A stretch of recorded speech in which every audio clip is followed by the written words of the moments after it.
want us out of the Gulf. We have tried to encircle Iran. After having encircled the Soviet Union, at least in terms of containment, we seem to think that that was the answer for everything. And so this containment strategy, which was never supposed to be hopelessly militarized, is now the preferred option. We've tried to surround Iran. We're talking about containing China, which is astonishing. If you look at the size of China and its population, its importance. By the way, if you could turn to that chart that I sent earlier today very briefly, there's something that Americans need to understand. Pushing up borrowing costs everywhere except in China. Now, what does that mean? What that means is that China is stable. China is the world's creditor now, not the United States. And China is becoming the global safe haven for wealth, not the United States. Just look at the lines, where they go. What does this mean to the bonds, the treasuries? It means that the yields are rising. They have to rise or you can't attract any investment. That's unsustainable. So quite frankly, I think regardless of what Trump does at this stage, we've seen the end of the petrodollar. That's done. We're going to see probably the yuan petro or the petro basket of currencies or something else, but the petrodollar is finished. That is a huge foundational stone for our prosperity in the world. And, Americans need to understand that what we've done is destroy ourselves with this war. Whatever damage we think we've done to Iran, the long-term strategic damage to our country and to the rest of the world is far greater. Iran will survive. Iran will come back. There's no doubt about it. Just as Russia has survived and Russia has come roaring back. China is going to survive and China's roaring back. In fact, China is now the world's largest economy, not the United States. And we've made matters worse because we constantly seem to opt for the threats of military power, because that apparently is the only tool we've got left. Well, we threatened everyone with tariffs. That's backfired badly. I don't see that we benefited from any of that. This president is all about bullying and threats, and it's back to the Roy Cohn School of Business. Number one, deny everything, admit nothing. Number two, threaten everybody, attack all the time. And finally, whatever happens, declare victory, claim that you've got control, that you're in charge, and everything's just fine. When Trump is driven out of office as a result of all of this, and I think it's inevitable at this stage, he's going to be making the same speech on his way out. I'm great. Everything was better under me, and we've been wildly successful. Thanks. No thanks. He's finished. And I have a little bit more breaking news now. The Pezeshkian, president of Iran, he has made a post on X, and he says the level of understanding and comprehension of the requesters from Iran regarding their presence in Islamabad is even lower than Trump's level of understanding and comprehension, ... That's all he says. He didn't say we're not going. He didn't say we are going. He just seems to mock those who thinks that there's going to be talks. I mean, that seems to be in line with other things we've heard. So it seems to imply, again, that there won't even be any talks. So there's nothing for Vice President Vance to go over there for. So we seem to be heading in a bad direction. I want to go down a path a little bit more in addition to what you just said there, which was profound and by itself economically should sound all the alarm bells to do what you suggested. But there's also the issue of the oil itself. First of all, the last oil tanker that left on February 27th before the war started has now reached its destination. Now the market has to burn through about 400 million barrels of release from very strategic reserves. And once that's through, then you can't have this, even this market manipulation that President Trump has genuinely been amazing at to keep it under or right around $100. That's running out because all of the props are going to come out, and there's a physical dearth of supply that you can't manage. And then that is turning into physical. These are in just the last day or two. Some of these today. Popular Airlines reduces air flights and cancels others until June 14th. Singapore jet fuels have doubled to an average of around 960 barrels so far in April compared to 182. LA, flights out of LA have been canceled due to high flight. That's just yesterday. So this is going to continue on. And you talked about the fertilizer issue, which then has compounding problems for harvest season. And then that means the food that's going to be over the remainder of the following year into 27. I mean, Doug, these are serious issues that are these compound problems are compounding by the day. Well, it's been amateur hour in the White House and amateur hour on the Hill. None of these people have the intellectual or professional depth to do their jobs. That's the simplest explanation for the terrible position we put ourselves in. It's just that now the so-called curtain is being pulled back. The rest of the world recognizes us for what we are. We're not serious. We're not a serious country. And I'm afraid that that's the widespread opinion of us.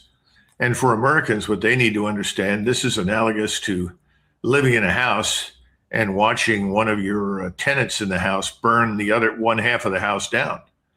And then the fire is put out.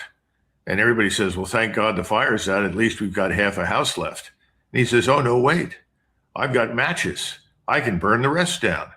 And people say, okay, well, if you think you need to, go ahead and do that. And that's what his supporters in the MAGA movement, whatever number are left, that's effectively what they're saying. Oh, I think it's great what he's doing. He needs to get those guys and kill them. And oh, my God. And of course, most of these people have never pulled a trigger in their lives and never shot anything. Maybe Bambi, if that, but that's all. It's depressing, but that's where we are now. And I wish there was some good news, but I just don't see any. And, the fuel business is going to come home to hit us hard. We're going to have unrest in this country through most of the summer. All the usual suspects that were out there before will be out there again, only this time. I think you're going to see the citizenry that has been asleep and been trusting the words of people in Washington for too long also go out on the street. And I think that's going to be very rough. Yeah, especially when those manifesting problems start occurring here and shelves are empty, prices for what's there is more than they can afford. Obviously, gasoline will be going up through the roof.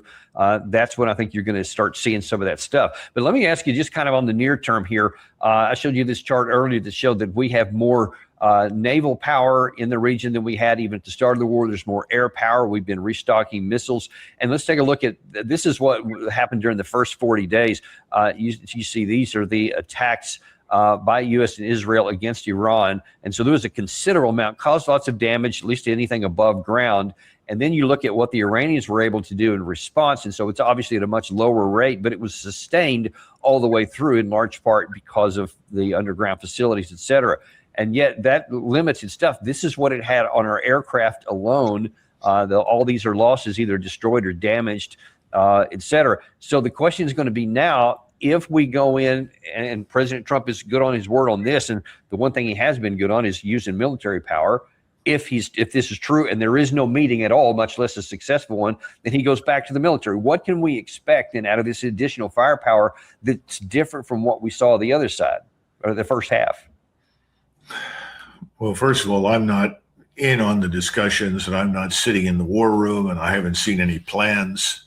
I don't expect to receive any calls to inform me. So the best that I can tell you is that we will do what we did the last time, only we will do it with greater gusto. We will pick some new targets on the assumption, and that's my assumption, that based upon the intelligence studies of the last round, they're finding some new targets to attack. And you remember that the key to all of these air and missile campaigns is very much the same. Somebody walks in and says, okay, boss, I've been back over these targets. We've gone through them. We put them through AI. We've analyzed them. We're confident now that we've got the right set of targets. In addition to most of the ones we hit before, we've now got these new ones. We think this is the answer. In other words, you put enough rounds out there, eventually you're going to hit something that counts. I don't think that works, and I've seen that happen before. It's back to World War II. We bombed all sorts of things, trying to destroy production. German production never slowed down. But what we did succeed in doing, and we never fully appreciated it until nearly the war was over, was destroy the fuel production and distribution system, because that was key to stopping the German army and the German Air Force. That was vital. And that did more to help the Soviets and their millions of troops reach Berlin than almost anything else we did.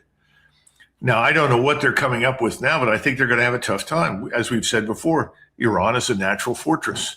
It's enormous inside. It's much larger than Germany was, much larger than Japan. It's the size, half the size of India. And that means the size of Western Europe. So the notion that you're going to find something now to hit that's going to change the outcome, I think, is unlikely. Now, I don't know what's going to happen with the ground troops. My impression is that President Trump, giving credit for getting something right, even a broken clock is right twice a day, he seems to have objected to the use of ground troops. I don't know who is arguing for the seizure of islands in the Persian Gulf, whether it's Karg or Abu Musa or whatever the things they are looking at. Doesn't make any difference. I think it's a waste of time. I don't think it changes anything. I don't see how putting soldiers or Marines on the ground in these places is going to demonstrate that we control anything. It's not going to wrest control away from Iran. And Iran still has 45 to 50,000, I would say, drones and probably 15 to 20,000 or more missiles. Those things are precision guided. They're going to get through and they're going to target wherever we are, whatever we do. So I hope that he sticks with his opposition to the use of ground troops, because I just don't see any payoff for their use in this setting at all. And I think we'll lose a lot unnecessarily. But we don't know what the great men that make these decisions are saying. And remember, President Trump is the sort of man that if he hears something he likes, he leans over right away and says, oh, yeah, I like that, without understanding what he really was told. And so I don't know what Special Operations Command is saying. I don't know what the various service chiefs are saying. I don't know what the CENTCOM commander, Admiral Cooper, is saying. Who knows? And I would be very careful about all these things in the New York Times and the Wall Street Journal. I think some of what they print is probably true. But unless you were in the room and you not only heard what was said, but you could see the people saying these things, you can't really pass judgment. I know this sounds crazy, but let's use game theory. Let's follow the logic. Okay, so look at this. When the Strait of Hormuz is closed, when the GCC collapses, when Middle Eastern oil stops flowing, who benefits? The world still needs oil. It still needs food. It still needs energy. It doesn't just disappear. It has to come from somewhere else. And where is the somewhere else? North America. Okay, the United States has a lot of oil. Canada has enormous oil reserves. Trump just took Venezuela, which has the world's largest proven oil reserves. Mexico is right there. Also, food. The United States produces massive amounts of food. Canada produces massive amounts of food. Ukraine and Russia produce a lot of the world's grain. And America is trying to end that war too. Also, fertilizer. If the Middle East fertilizer supply is cut off, where does Europe and Asia go? They go to North America for nitrogen. They go to North America for food. So America starts a stupid war in the Middle East that it can't win. The Middle East collapses, and suddenly Europe, Japan, South Korea, India, China, they all become much more dependent on North America for energy, for food, for fertilizer. America loses the war, but America wins the resource game. Does that make sense?